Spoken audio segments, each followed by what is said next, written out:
So this is a new herb walk, and the first herb that we're looking at today is burdock. And if you can see, this is actually quite a big burdock plant. It's actually going to flower and seed now.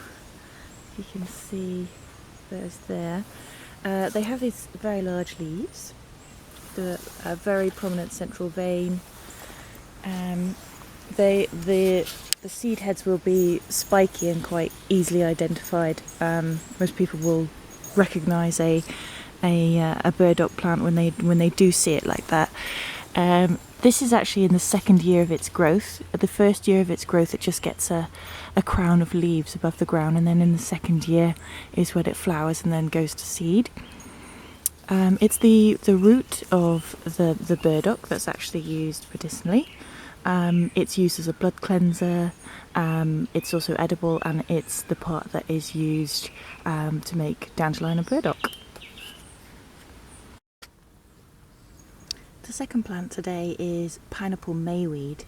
Now, obviously, it has a very distinctive smell, which you're obviously not going to get in the video, but if you do see some similar to this, if you just do this with your hand, it'll release the essential oil and you'll have a really strong smell of pineapple, which is very unique to this plant.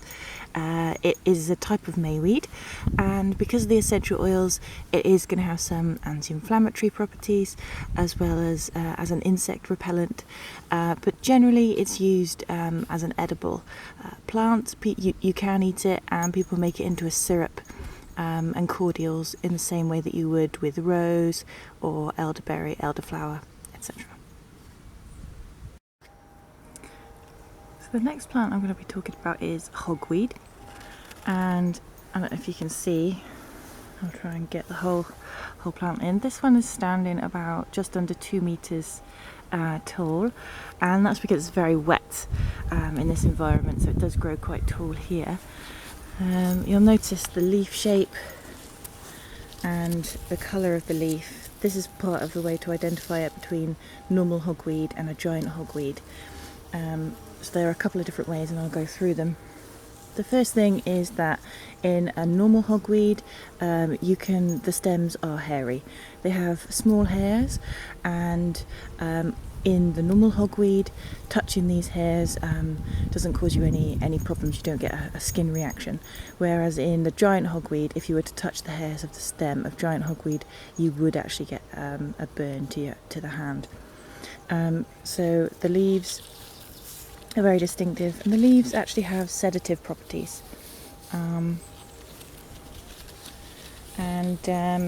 If you get the sap of this plant on your hands, it can actually cause a phototoxic reaction, so you do need to be careful. But as long as you haven't got the sap actually on you, it's perfectly safe. So the flower heads, they will generally have, if you can see from the bottom there, up to 20 of these little florets, and that's a sign that it is just a normal hogweed.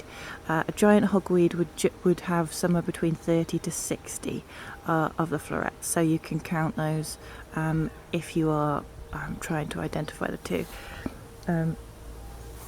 This one has actually gone to seed, so just to show you what it looks like in seed, and it's lots of seeds from a seed head, and the seeds actually can be used, you can make them into a tincture, and you can use them for toothache, for tooth abscesses, in the same way that you could use clove oil. So it's a really, really good one to use. It's also edible. People pickle them, and so that you can eat it. But this is so not one to be worried about if you can identify the difference between the two.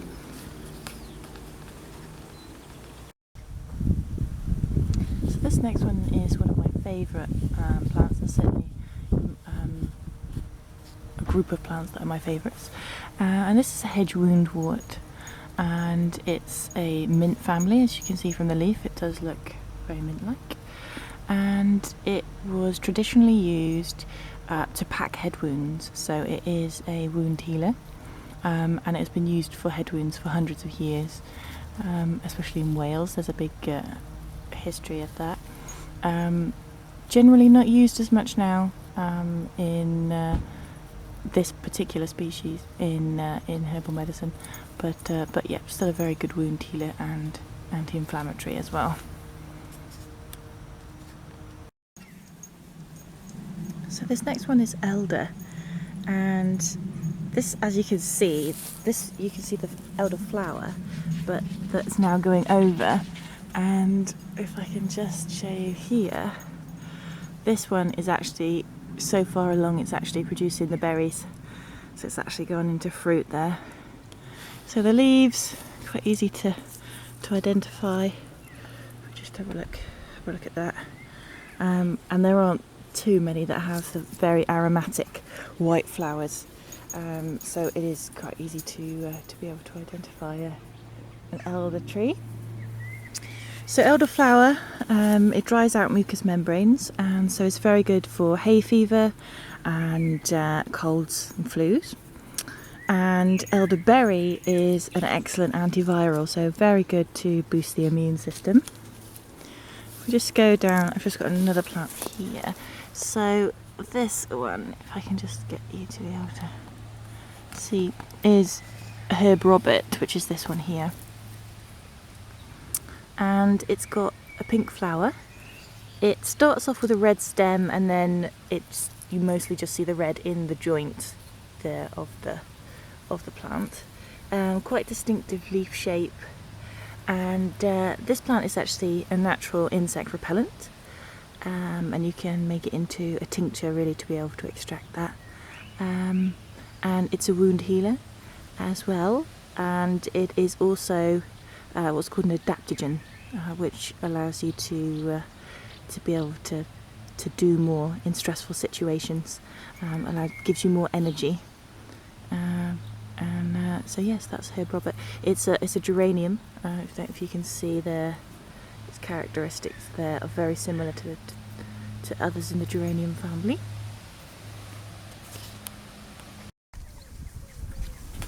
So this one's a bit of a surprise growing along this stream, but it's actually a type of mint. Now, judging by the look of it, it's not really a water mint as you would expect. This one's much more of a garden mint, so it makes me think this has probably escaped from the allotments, which aren't very far away. But mint will grow everywhere. So mint as a natural cooling agent, the essential oil, so it's really useful for bites and stings. And internally, the tea helps to ease digestion. And it also will reduce fevers too. So it's a very useful plant to have, as well as mint sauce and different things. So this is one of my favourite, another favourite of mine, and this is Meadowsweet.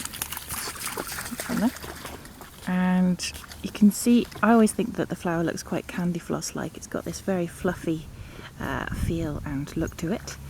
Meadowsweet was actually used to flavour beers, and because of its essential oil content, it helped as a preservative and stop any kind of moulds growing in beer. It's actually what aspirin was extracted from. People think that it was actually willow, but it was actually this meadowsweet that they extracted it from. It's got a characteristic red stem. It starts off a lot more red than that, and then as it grows, you can only see the red in a few parts. If you can see the red bit on that one. And it's a very safe plant, doesn't have any interactions with anything, and it's another one that aids digestion, but also it acts as an antacid, so it's really good for people with ulcers, indigestion.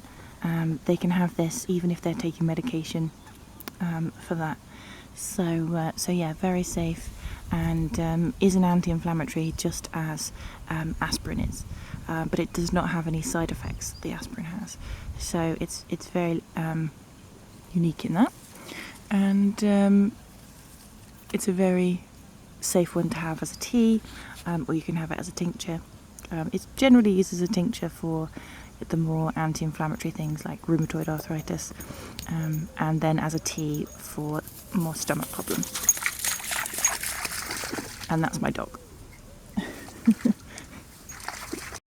So I don't know if you can see here, but there's lots of meadowsweet growing alongside this little stream. This is where you'll usually find it. It loves water, and it'll often be growing in a big bank all the way along. So keep an eye out for that, because it's a really good one to get to know.